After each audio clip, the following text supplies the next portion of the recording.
All right, guys, welcome back. It's a GTO day here. I got the boss in the car. You can't see her because the window's so dirty, but we're here with the go. We're going to fire her up and get her out. I'm trying to clean the garage out. As you can tell, I pushed a bunch of stuff off to the other side. It looks like hell, but I'm going to be throwing out and cleaning up a lot of these things. So we're going to give this a shot. I don't know how well this is going to work, but can you hit it to the floor a couple times?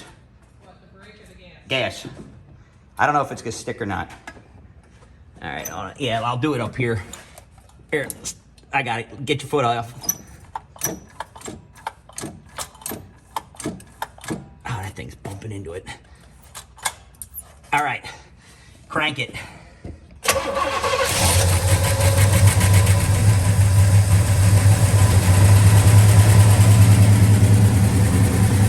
I'll tell you, that's what happens when you got a good rebuilt motor.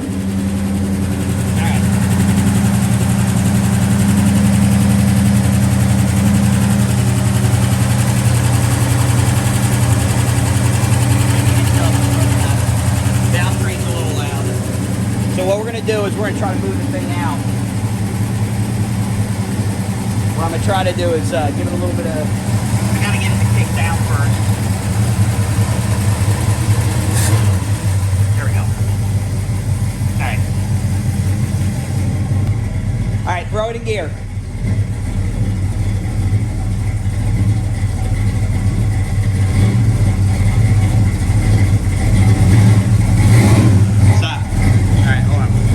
Well, I'll be dipped in shit.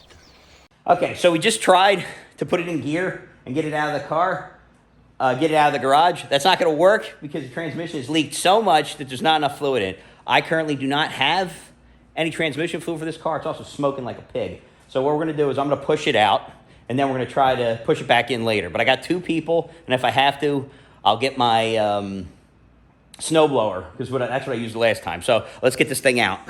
Okay, so what we're trying to do here is actually clean this thing off a little bit, make it a little easier to work on. It's amazing how well this car shines up, even just getting a little water on it.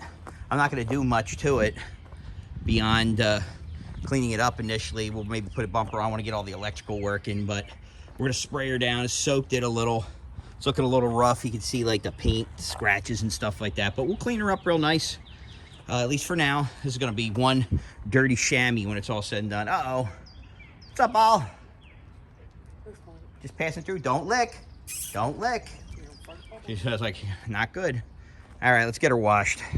So kind of cool, but she moved under her own power, and she's now in the garage. How cool is that?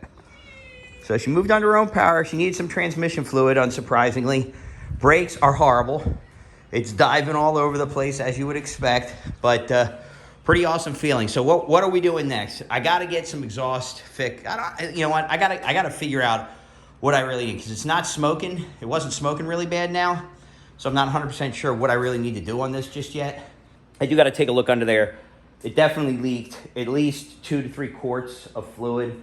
After putting just 1 quart in, it ran. I was about 1 and maybe a little bit on there. I was able to get it into the driveway. I apologize, it didn't video it. Pretty crappy work there, camera work. I do think I still have some leakage there. I can't tell if that's the water pump that's leaking down there or what that is, but it could be just from the hood leaking after washing it, but I'll have to monitor that.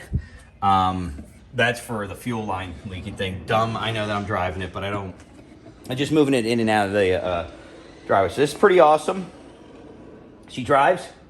I think I'm gonna, change out the exhaust, clean that up a little bit, because definitely got to do something about it due to the leaking and everything. But you can tell it needs a very, very good clean. But it's pretty awesome. And I got to clean up the interior a bit more, but I got the exterior reasonably clean. You can see I just totally missed the section here. But we'll clean that off, and I guess I didn't clean the roof enough, but you can see over there I washed it there. So this was just a quick and dirty wash to get this thing a little bit easier to work on. So what am I doing inside here?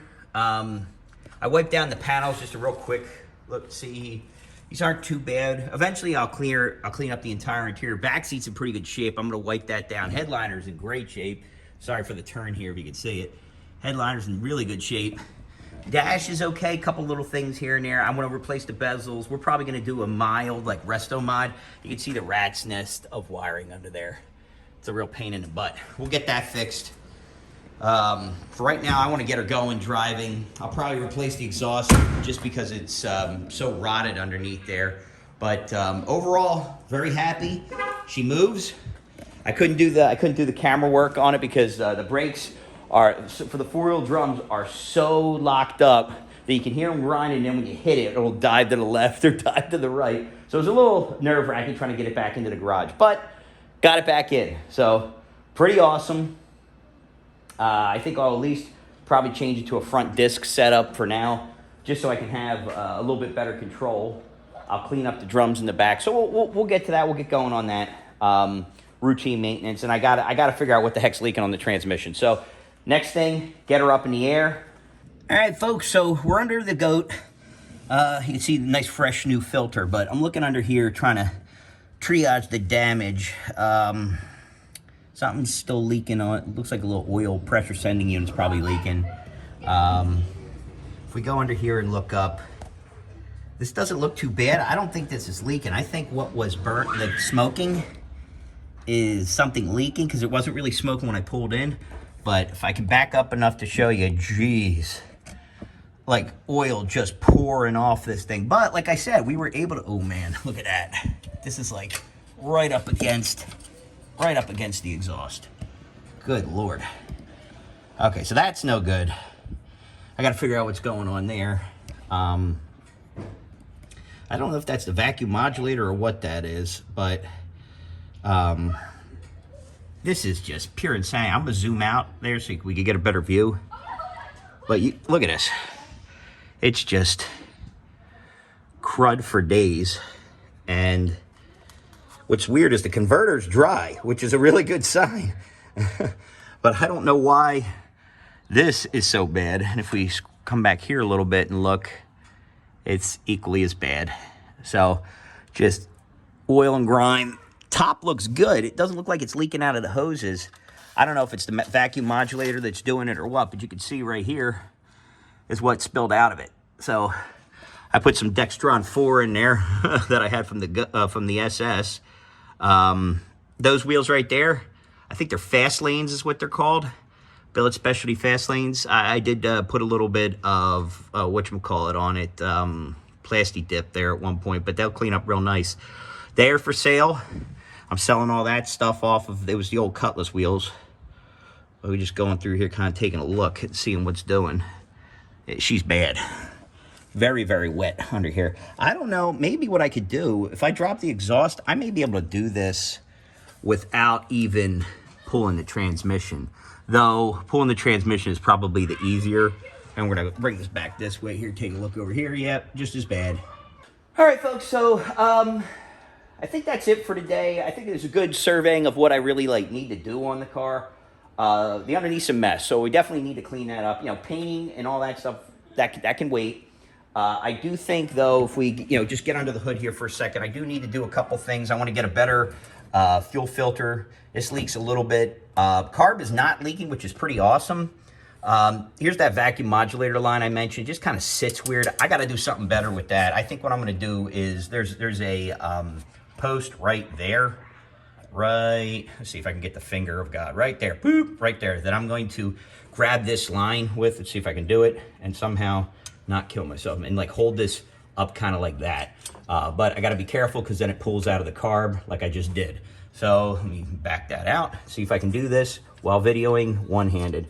And what sucks about that, why I need to do that, is because it's leaning down at the bottom of the trans. I'll get that in a second. I can't do it with one hand. But for now, I think what I'm going to do is worry about the exhaust last. The fuel line is surprisingly not too dirty. There is some stuff that was caught in the filter, but shockingly, it seems to be doing fine. Valve covers are actually cleaned up pretty well, believe it or not. But I think what I'll do is maybe replace the stock manifolds with originals. do new bolts. Right now, that's not a critical item. I got to figure out what in the world is going on with that transmission because it's leaking all over the place. So I think what I'm going to try to do first is clean it, really foam it down good, and wipe her down underneath the car. Kind of triage what's going on underneath. And if I think I can replace like the gaskets, replace that modulator, see what's leaking, I'll do it underneath the car so I don't have to pull the trans initially. Because then I can kind of focus on just getting the car drivable again. So disc brakes up front, I'm going to do that. I really think that master cylinder is probably good enough to power the brake. If not, most of the kits are pretty low cost. It's like $600-700 for a brand new front brake system. So I'm going to try to keep it straightforward. I'm probably going to have to do a new set of tires on it. The gas tank looks bad from the outside, but surprisingly, the fuel that's coming in doesn't look too bad. So I think I want to just get the car running first as it is and not start immediately modifying it. I know it sounds insane, but I like to get this run, let my dad drive it a little bit, let me drive it a little bit, and this thing moved by itself today, guys. I'm sorry you didn't get a chance to see it. Kind of ridiculous that I didn't get it on video, but if you've ever driven a four-wheel drum brake car that hasn't been adjusted or has been stuck for about, I would say, at least a decade or more, it was kind of difficult getting it in the garage. So that's it for today. I'm going to stop babbling. We're going to definitely have more of this coming up. We're going to start getting some parts in here, get this guy back on the road. So thanks for watching, guys. Keep the shiny side up, and we will catch you next time.